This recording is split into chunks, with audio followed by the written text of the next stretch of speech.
10 guarantee क्या है मैं एक एक करके बताता हूं।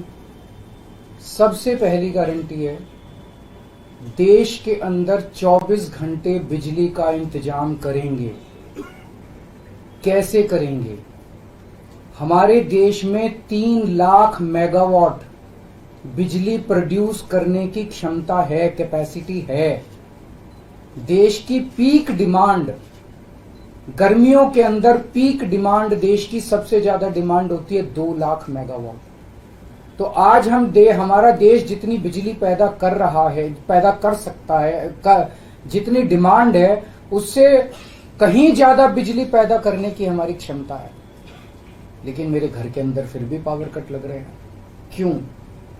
मैनेजमेंट खराब है।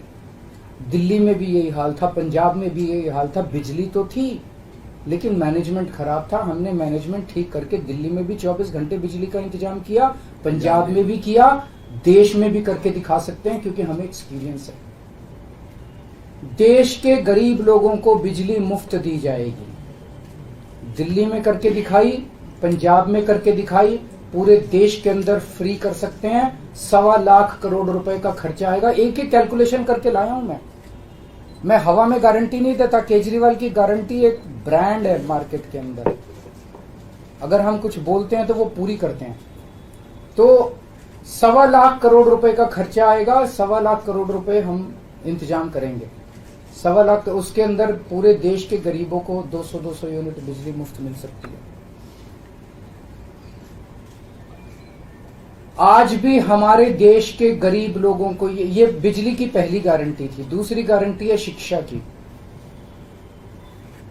कोई भी देश तब तक तरक्की नहीं कर सकता जब तक उसके हर बच्चे को अच्छी शिक्षा का इंतजाम ना कर दिया जाए। अगर किसी देश के अंदर ढेरों लोग अनपढ़ हैं, अगर किसी देश के अंदर कई बच्चों को बिलो स्टैंडर्ड, सब क्वालिटी, गंदी बेकार शिक्षा मिलती है, वो देश कभी आगे नहीं बढ़ सकता। आज हमारे देश के अंदर सरकारी स्कूलों का बुरा हाल है। 10 लाख सरकारी स्कूलों के अंदर 18 करोड़ बच्चे पढ़ते हैं जिनका कोई भविष्य नहीं है। दिल्ली के अंदर हमने करके दिखाया, पंजाब के अंदर करके दिखाया। देश के सारे सरकारी स्कूलों को शानदार बनाएंगे, अच्छे बनाएंगे, प्राइवेट स्कूलों से भी बेहतर बनाएंगे। और इस देश के अंदर पैदा होने वाले हर बच्चे के लिए, चाहे वो अमीर का बच्चा हो चाहे गरीब का बच्चा हो, अच्छी, शानदार और फ्री शिक्षा का इंतजाम किया जाएगा। अगर आप अमीर हैं, अपने बच्चे को प्राइवेट में भेजना चाहते हैं, भेजिए। लेकिन आप अगर सरकारी स्कूल में अपने बच्चे को भेजते हैं तो प्राइवेट स्कूल से किसी 1% भी कम नहीं होगी उस शिक्षा की क्वालिटी। ऐसी शिक्षा का इंतजाम गांव-गांव के कोने-कोने, देश के कोने-कोने में अच्छी शिक्षा का इंतजाम करेंगे। दिल्ली में किया, पंजाब में किया, हमें करना आता है, हमारी नीयत है। ये काम आजादी के वक्त हो जाना चाहिए था लेकिन नहीं हुआ। देर आए दुरुस्त आए। आजादी के 75 साल बाद भी हो गया तो बहुत अच्छी बात है। इस काम को करने के लिए 5 लाख करोड़ रुपए लगेंगे। 2.5 लाख करोड़ रुपए केंद्र सरकार देगी, 2.5 लाख करोड़ रुपए राज्य सरकार देगी।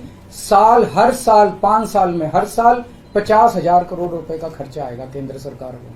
50,000 करोड़ तो कुछ भी नहीं है। अगर 50,000 करोड़ रुपए सालाना खर्चे में मेरे देश के बच्चा अगर 18 करोड़ बच्चों को अच्छी शिक्षा मिल जाए, इससे अच्छा और क्या हो सकता है। तीसरा, स्वास्थ्य।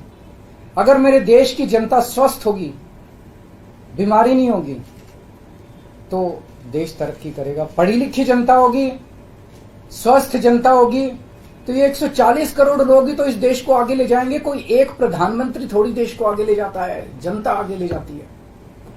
तो सब लोगों को अच्छे इलाज का इंतजाम करेंगे। आज अगर किसी को के घर में कोई बीमार हो जाए, बड़ी बीमारी हो जाए, सरकारी अस्पतालों का बुरा हाल है पूरे देश के अंदर और प्राइवेट वालों ने लूट मचा रखी है। पूरे देश में कोने कोने में, हर गांव में, हर मोहल्ले में मोहल्ला क्लिनिक खोला जाएगा।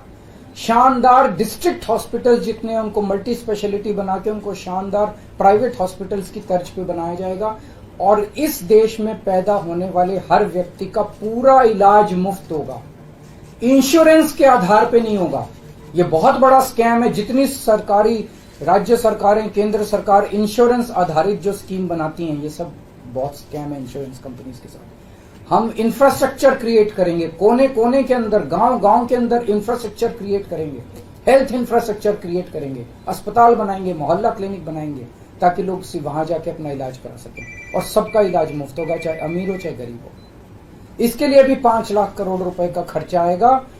2.5 लाख करोड़ राज्य सरकार देगी, 2.5 लाख करोड़ केंद्र सरकार देगी। 5 साल के अंदर 5 लाख करोड़ रुपए, हर साल 50-50 हजार करोड़ का खर्चा आएगा। राष्ट्र सर्वोपरि हमारी चौथी गारंटी। चीन ने हमारे देश की जमीन पे कब्जा कर लिया। हमारी केंद्र सरकार से जब भी पूछा जाए वो कहते हैं कोई नहीं आया, कुछ नहीं हुआ। सब जानते हैं, पूरी दुनिया जानती है, सैटेलाइट का जमाना है, सबके पास तस्वीरें हैं कि किस तरह से चीन ने हमारी सरजमी के ऊपर घुस के और उसकी हमारी जमीन के ऊपर कब्जा कर लिया। जुठलाने से समस्या का समाधान नहीं होगा, लोगों से छुपाने से समस्या का समाधान नहीं होगा।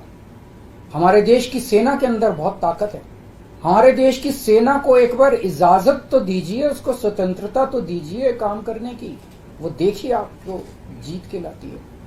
तो हमारे देश की जितनी जमीन पे चाइना ने कब्जा किया हुआ है, उस जमीन को चाइना के कब्जे से छुड़वाएंगे। इसके लिए एक तरफ डिप्लोमेटिक लेवल पे एफर्ट्स किए जाएंगे और सेना को पूरी स्वतंत्रता दी जाएगी कि वो इसके बारे में जो कदम उठाना चाहे कदम उठा सकती है। सेना को आज जो रोका जा रहा है वो रोका नहीं जाएगा। आज हमारी ये अग्निवीर योजना जो है कि हमारे युवाओं को फौज में भर्ती करके 4 साल के बाद निकाल दिया जाता है। लोगों की एक ओनरशिप नहीं बनती। 4 साल के बाद अगर आप निकाल देंगे तो एक तरह से हम सेना को सबसे कटिंग एज लेवल के ऊपर हम कमजोर कर रहे हैं। ये अग्निवीर योजना सेना के लिए भी बहुत हानिकारक है और जो बच्चे युवा हमारे अग्निवीर बन के जा रहे हैं वो लोग भी बहुत त्रस्त हैं। अग्निवीर योजना को बंद किया जाएगा। जितने बच्चों को अभी तक अग्निवीर में शामिल किया जाए उनको पक्का डिक्लेयर किया जाएगा। उनको पक्का राष्ट्रीय सम्मान भी नहीं मिलता संस्कार के समय, तो उनको पक्का किया जाएगा, उनको पक्का डिक्लेयर किया जाएगा। और सेना के अंदर ये ठेकेदारी के ऊपर एक तरह से कच्चे में अग्निवीर तो कच्ची नौकरी हुई ना, कच्ची नौकरी ये बंद की जाएगी और वापस पक्के के अंदर बच्चों को लिया जाएगा। और सेना को ये अग्निवीर योजना लाए थे क्योंकि केंद्र सरकार का मानना था कि सेना के ऊपर उनकी तनख्वाह और उनकी पेंशन के ऊपर पैसा ज्यादा खर्च हो रहा है। सेना के ऊपर, उस देश की सुरक्षा के ऊपर जितना पैसा खर्च करने की जरूरत है उतना पैसा खर्च किया जाएगा। देश की सुरक्षा के साथ खिलवाड़ नहीं किया जा सकता। छठी गारंटी किसानों के लिए। किसानों को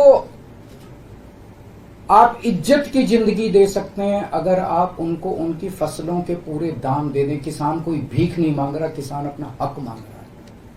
किसान अपनी बारिश में, धूप में मेहनत करके और अपनी फसल उगाता है और उसके बाद जब उसको फसलों के पूरे दाम नहीं मिलते तब वो अपने ऋण नहीं चुका पाता, आत्महत्या करने के लिए मजबूर होता। अगर आप उसकी फसलों के दाम सुनिश्चित कर दें तो किसान को आपसे कोई फेवर नहीं चाहिए। स्वामीनाथन रिपोर्ट के आधार के ऊपर किसानों को उनकी फसलों के सभी फसलों के पूरे दाम एमएसपी के आधार पर पूरे दाम दिलवाए जाएंगे। 7वीं गारंटी, दिल्ली को पूर्ण राज्य का दर्जा दिलवाया जाएगा, जो दिल्ली वासियों को कई दशकों से दिल्ली के लोगों का हक है। बेरोजगारी, आज पूरे देश का युवा बेरोजगारी से त्रस्त है। इसके लिए हमने बहुत डिटेल्ड प्लानिंग की है। हमारे मंत्रियों ने, हमारी टीम ने बैठ के, सब लोगों ने बैठ के कि 1 साल के अंदर 2 करोड़ रोजगार का इंतजाम किया जाएगा ताकि हमारे युवकों को बेरोजगारी से निकाला जा सके। ये प्रोडक्टिव और इफेक्टिव एम्प्लॉयमेंट होगी। भ्रष्टाचार, बीजेपी की वॉशिंग मशीन को चौराहे के ऊपर खड़ा करके तोड़ा जाएगा। बीजेपी की वॉशिंग मशीन इस देश का भ्रष्टाचार का सबसे बड़ा कारण है। सबसे बड़ा सोर्स जो है वो बीजेपी की वॉशिंग मशीन है। ईमानदार लोगों को जेल भेजने और बेईमानों को संरक्षण देने की आज जो मौजूदा व्यवस्था है, इस व्यवस्था को समाप्त किया जाएगा। दिल्ली और पंजाब में जिस तरह से हमने भ्रष्टाचार पे दोनों लेवल पे, छोटे लेवल का भ्रष्टाचार और बड़े लेवल का भ्रष्टाचार, हमने जो वार किया है, उसी लेवल पे इफेक्टिव तरीके से पूरे देश को भ्रष्टाचार से निजात दिलवाई जाएगी। और 10वीं और आखिरी गारंटी व्यापारियों के लिए, अगर किसी देश के अंदर व्यापारी और उद्योगपति खुल के व्यापार नहीं कर सकते, अपने व्यापार को नहीं बढ़ा सकते, तो वो देश कभी तरक्की नहीं कर सकता। उस देश के अंदर कभी जॉब्स पैदा नहीं हो सकते। और ये डेटा बताता है कि पिछले 8-10 साल के अंदर इस देश के 12 लाख हाई नेटवर्थ इंडिविजुअल्स, बड़े बड़े अमीर लोग इस देश के अंदर व्यापार और उद्योग बंद करके विदेशों में चले गए हैं, क्योंकि इस देश के अंदर आतंक मचा रखा है सरकार, केंद्र सरकार ने, उन लोगों को डराने का, धमकाने का। जीएसटी को पीएमएलए से बाहर किया जाएगा, जीएसटी का सरलीकरण किया जाएगा, सारी प्रशासनिक और लीगल व्यवस्थाओं को सरलीकरण किया जाएगा और एक ऐसी व्यवस्था की जाएगी कि अगर इस देश के अंदर कोई सही तरीके से व्यापार करना चाहे तो वह व्यापार कर भी सकता है, उद्योग खोल भी सकता है, ज्यादा परमिशंस की जरूरत नहीं होगी और बड़े स्तर के ऊपर हम व्यापार को और उद्योग को, हमारा टारगेट चाइना को पीछे छोड़ना है, जो आज इस दुनिया के अंदर इसमें व्यापार में और उद्योग में और प्रोडक्शन में बहुत आगे है। हमारा कंपटीशन उनके साथ है। तो इसके लिए सभी व्यापारियों को, उद्योगपतियों को आगे बढ़ने का मौका दिया जाएगा। ये हम लोगों की 10 गारंटी है और मजबूत गारंटी है और मैं समझता हूं कि देश को इन सब उससे तरक्की मिलेगी।